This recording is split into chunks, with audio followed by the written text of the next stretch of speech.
They're entrepreneurs and business owners, not content creators. It's not like you can just decide, oh, I want to have aura now. If you come across in any way inauthentic, you're just allowing little seeds of doubt in the buyer's mind. The people that want to listen to you will listen to you, and the people that don't won't. What I want to talk about is aura, and I mean aura on camera.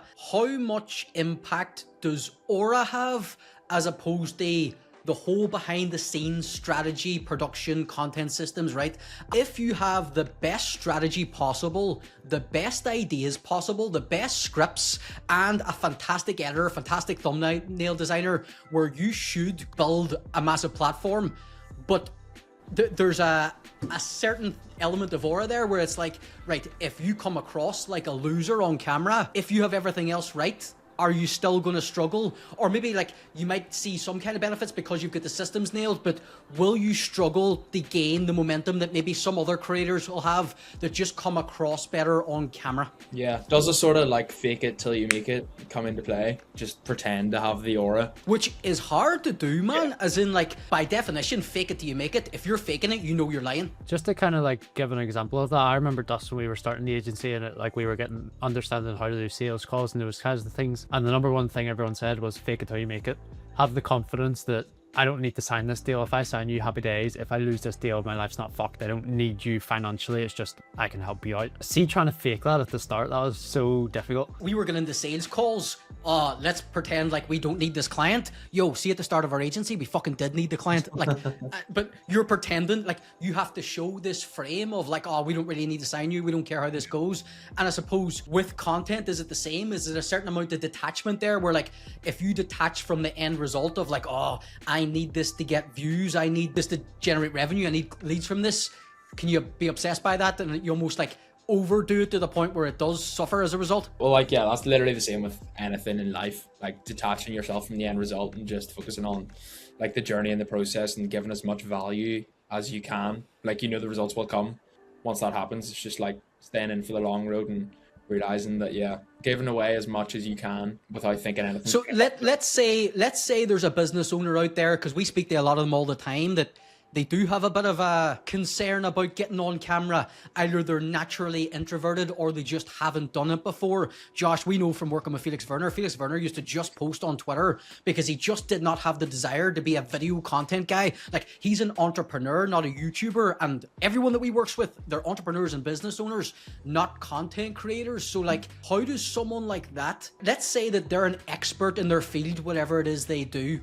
how do they come across like an expert? Because they're an expert in their business, not an expert on camera. So how do they come across like an expert in their field without letting their performance on camera affect that? So you aren't sitting going, right, this guy's an idiot, even though the guy's not an idiot. The guy's just bumbling over his words maybe, or not producing content the way it should be. Well, I think just to go back to what you said about Felix being an introvert, I'm an introvert really by definition. I'm a laid back guy. You can tell just by the energy of my voice compared to the energy to you. Like, you're so energetic and passionate. I am naturally I am a content creator. Yeah. Like, I suppose when I get passionate about things, I speak about them at a high level as well. So as in like, I can really get into my own head when I'm like just vibing, you know what I mean? I suppose like that is my most authentic self. Like, sometimes if I heavily script a video, I won't come across like that because it's too rigid for my kind of style. Whereas these videos here where we're just like, right, put a topic together and speak about it, where I can ramble, I can hear what Alex says, I can hear what Josh says and things, right, what I think about that, or what kind of spin do I have on that there. Being introverted, you don't necessarily have to be someone fake on camera. Like, going back to that word authentic, you should be your authentic self on camera. But you do need to sort of emphasize the confidence that you have deep down and bring it out. Because what you said there about having the authority and how can you convince someone that you actually know what you're talking about and you're not just reading off a script. It just comes with time, really. It's like any skill. The longer you do it for, the more videos you record, the more natural it'll be. If you go back and watch anyone's first video on YouTube, whether that's a creator, whether that's an entrepreneur or a company or whoever it is, their first video is going to be so terrible compared to their last one. It's a skill in itself. So are you going to start out and be the best in the world automatically? No. Can you become the best in the world by practicing every single day, sitting down in front of your camera? Don't even need to post it, but just getting used to speaking into that lens. Yeah, obviously. It's literally just reps. Like, it doesn't need to be perfect in the start. Just keep doing it enough times and keep improving it very gradually. What do we think about collaborative content in that vein then, where it's like you are kind of taking yourself out of the anxiety, at least a little bit, knowing that, right, first of all, I'm not reading a script. Like, let's say it's short form content, right? I'm not sitting with my iPhone, speaking into my iPhone if I'm kind of an awkward person anyway. Whereas, like, if you can find a way to collaborate on content with other people, you're less attached from like, right, how do I look? How am I coming across? Because it's conversational anyway, you'll come across better. As opposed to, like, let's say you're starting off, obviously a lot of people do start off solo. Like, what do we think there in terms of like coming across well? I started making my own personal content just for me. A lot of people do this, and yeah, like, it helps build your personal brand and stuff. But that was over a year ago now. Whenever you start creating content compared to creating business content to try and sell anything, it's like it's slightly different. Like, I was a content creator rather than an entrepreneur at that point. At the start, it's the same with everything. Like, as we were saying, like, at the start, it's tough. It's not easy talking into a camera, talking down a lens, and trying to make people trust you, because that's really what it's all about, like, trust. Well, even now, Alex, like, you've been doing this for a couple of years. Is there still times where you would sort of get a bit anxious going to record, or maybe anxious is the wrong word, but just sort of feeling not 100%? No, 100%. Yeah, no, I would say anxious is the right word. It's just like comes back to that kind of cliche thing where you just care what people think of you way too much. The people that want to listen to you will listen to you, and the people that don't won't. You know what I mean? Like, you're not, you're all, with social media, you're never going to please everyone. You can't make everyone like you. So you just have to be your authentic self. But also finding your authentic self is quite tough, I think, on social media.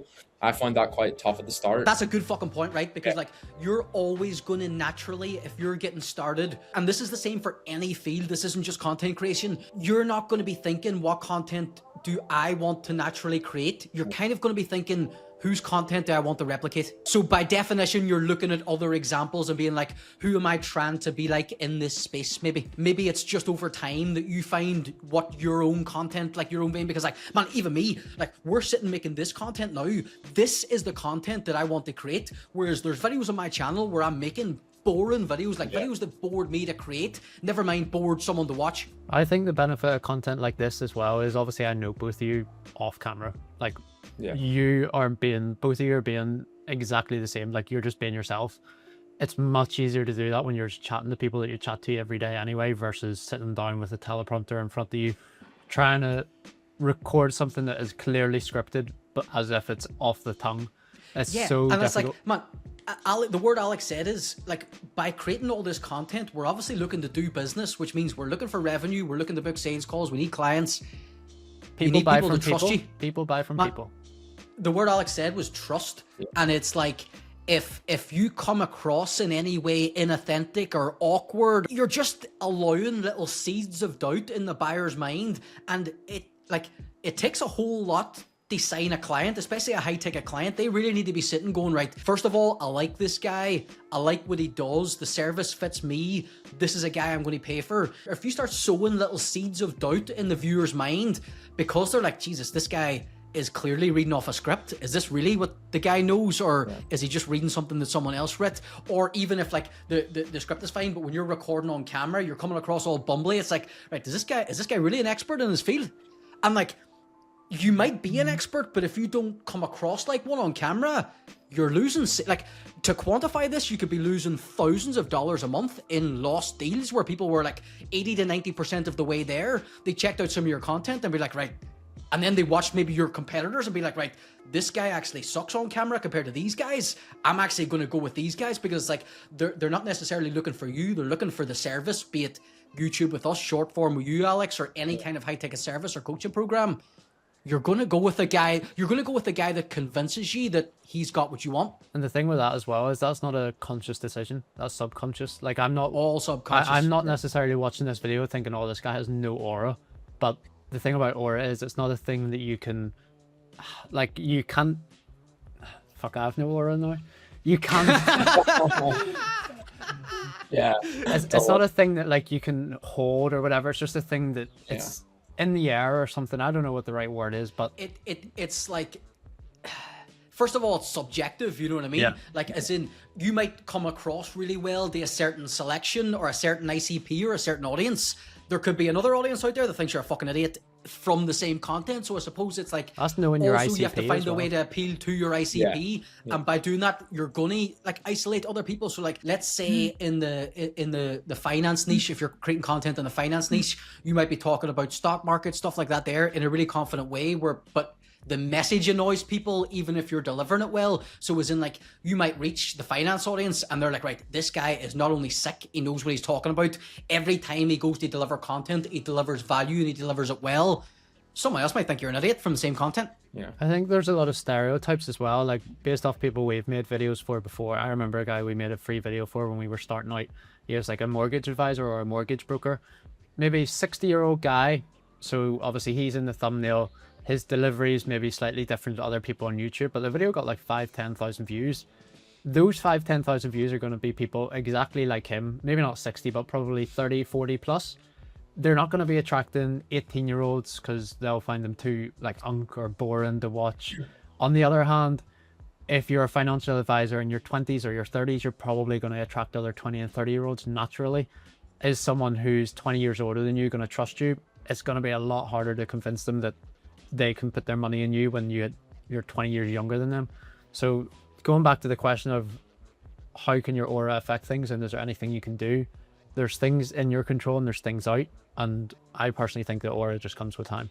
As we were saying, like being your true, like authentic self on camera is tough in a way, because I don't know if any of you guys feel like whenever a camera is put on you, you sort of try and be someone. You can play a character sometimes. Yeah, you can play a character and not be yourself. But if you're not creating content like that you want to create, that you feel is like actually being you, it's not going to motivate you in a way to do more of it. And as well, like, what's your why to keep going? Like why? You know what I mean?